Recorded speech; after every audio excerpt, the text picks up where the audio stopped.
Well, welcome back to the channel. This is Grandpa Alex 406. I am Alex.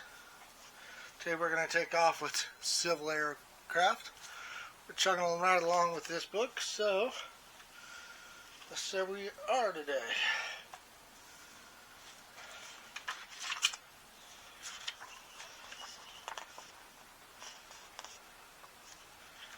We are in modern era. Begins 1949 to 1992. That just really won't get past the World War II stage, but let's go. By the late 1940s, airliners were flying regular transatlantic schedules in pressurized aircraft. And like we talked before, pressurized aircraft makes the flights comfortable for the passengers. It makes them feel like you're at a lower altitude than the plane's actually at. That's why they learned to pressurize them. While European airliners were rebuilding their pre-war network with new reach, thanks almost entirely to U.S. equipment. On the other hand, air travel was in many ways still less than ideal. It was often uncomfortable, with aircraft forced to fly through the weather, and it was undoubtedly noisy. It was also slow and relatively inefficient. Our work was in advance on the next major leap forward, the jet airliner, what we fly in most of the time today. A Boeing 727 right there on the left. See the three engines? Boeing was not the first market with any jetline airliners until it flew in 727 in 1963. The foundation of the paramount successful commercial line has also been produce the correct aircraft for any particular market at the right time, as well as its willingness to talk to customers and adapt aircraft to their needs. Now, many of you probably know right now Boeing's struggling with different issues, but I'm sure they'll come out ahead. So, European jet pioneers. The bottom is a Tuvo Tu-104A Camel. With considerable input from Gregory de Havilland, the 1942 Bombardier Committee included plans for the turbojet airliner and its recommendations for the UK's post-war air transportation system. Its Type 4 requirement resulted in the de Havilland Comet. Flown for the first time on July 27, 1949, powered by four de Havilland Ghost engines, the Comet entered service with the BOAC on May 2, 1952. Initially serving its London Johnson route, doubly a fine performing aircraft. It cut BOC's London-Tokyo schedule from 86 hours to 33 hours 15 minutes. That's a huge difference. And the Comet was hamstrung by its limited accommodations for just 36 passengers. To turn a profit, the long-haul jet operations will require aircraft of much greater capacity. The Comet, the world's first airliner, had barely entered service when it suffered its first accident. Pilot error, probably relating to the general lack of appreciation of the difference and takeoff behavior between a large tail-dragger piston-powered aircraft and the tricycle undercarriage. The Comet led the BOC jet to crash at the Rio Cayman on October 26, 1952. Another crash in similar circumstances destroyed the Canadian Pacific Comet 1 on March 3, 1953. A greater concern, however, was a loss of another BOC aircraft which fell into the sea off Albania, Italy, from the height of 26,000 feet on January 10, 1954. The most comprehensive aircraft investigation to date established the cause of the accident to have been the failure of the fuselage structure at the corner of an air directional finding antenna window.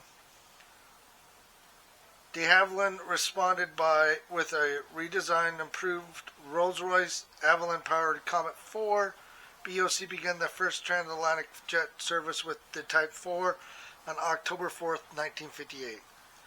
With the Boeing 707, altogether more suitable jet airliners had already entered service.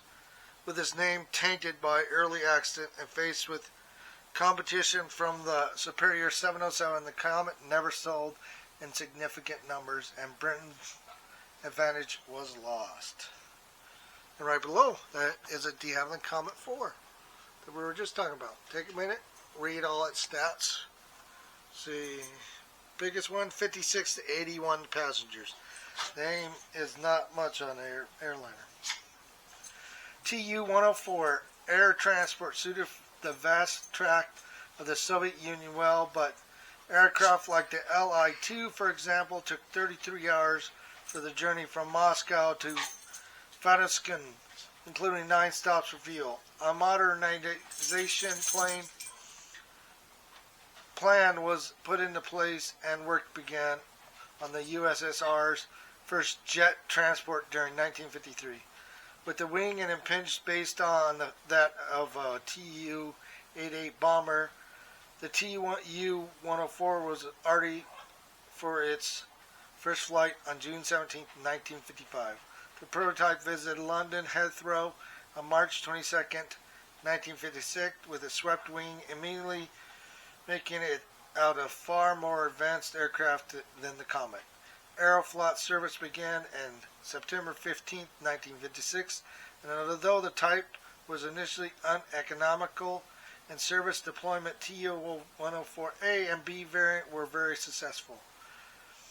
Okay, so the Comet 1 had seating for 44, Comet 1A, more fuel, Ghost 50 MK engine, the Comet 2, more fuel, stretched fuselage, Rolls-Royce engines, Comet 4, additional wing fuel tanks, stretched fuselage, 78 passengers, the B4, wing tanks deleted, stretched fuselage, reduced wingspan, 99 passengers, the C4, Comet B4 fuselage, Comet 4 wings, MK-54 engines. So de Havilland kept trying to fight to stay in the competition for best airliner.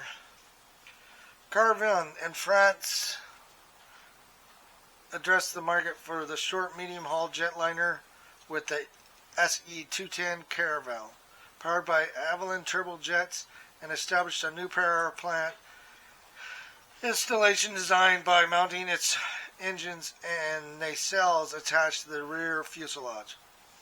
The Caravelle flew for the first time on May 27, 1955. Comet 4 fuselage were installed in the first 2 prototypes to speed the construction, and the testing was successful.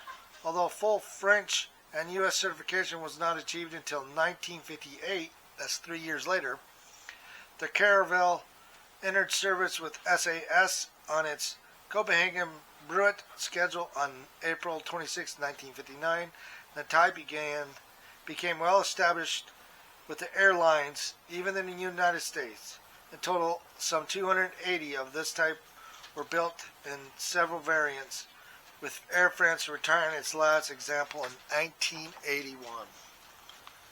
Oh, that was a short little section today. Okay, that is all for right now. So, our next section is going to be second generation jets. So, getting closer and closer to more of what we currently have. So, if you have any questions or comments, please leave them in below. And keep in mind that I did build playlists, so you can go back and watch this book from the beginning each time I've read it all the way through to today. So, enjoy, subscribe, and keep watching, and I'll keep reading. Thank you, and have a good day from Montana on a beautiful Sunday morning